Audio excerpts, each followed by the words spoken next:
চোখের সামনেই ছেলের সেঞ্চুরি, চোখের জলে সিংহ গর্জন নিশীথের বাবার। ছেলের জন্য যেদিন চাকরি ছেড়েছিলেন সেদিন কম কথা শুনতে হয়নি তাকে। যেদিন ছেলের মুখের দিকে তাকিয়ে এক অনিশ্চিত ভবিষ্যতের দিকে পা বাড়িয়েছিলেন সেদিন কম কথা শুনতে হয়নিও তাকে। সংসারে আর্থিক অনটন যখন চরম সীমায় পৌঁছেছিল সেদিনও কম কথা শুনতে হয়নি তাকে। তবে শনিবার 28 ডিসেম্বর বাবার হয়ে জবাব দিল সুযোগ্য ছেলে। নিশীথ রেড্ডি চওড়া ব্যাট থেকে বেরিয়ে এলো ঝকঝকে 100 রান।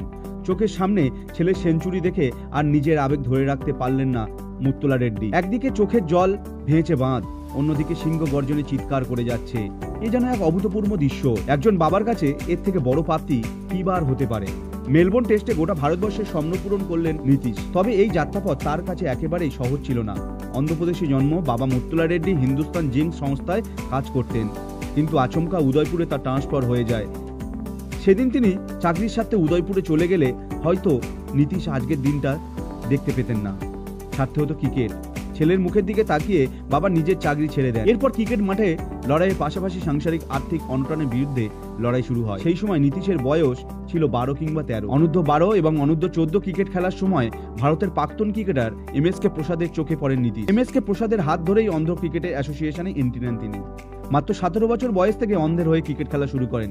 এরপর থেকে নীতিশের আর পিছনে ফিরে তাকাতে হয়নি। 2023 সালে সানরাইজার্স হায়দ্রাবাদ তাকে 20 লাখ টাকায় দলে নেয়। ওই বছর তিনি একটিও ম্যাচ খেলার সুযোগ পেলেন না। 2024 সালে তিনি IPL টুর্নামেন্টে ধামাকাদার ব্যাটিং করে 13 ম্যাচে তিনি 303 রান করেন।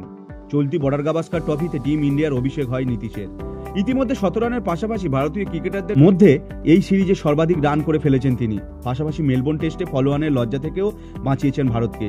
টিম ইন্ডিয়ার কঠিন পরিস্থিতির মধ্যে যে ইনিংসটা নিশীথ খেললেন তা ভারতীয় ক্রিকেটের সমর্থকদের আজীবন মনে রাখবেন। ভিডিওটি ভালো লাগলে এটি লাইক করুন, চ্যানেলে নতুন হলে চ্যানেলটি সাবস্ক্রাইব করে বেল আইকন প্রেস করতে ভুলবেন না নতুন নতুন খেলার খবর আপডেট পেতে।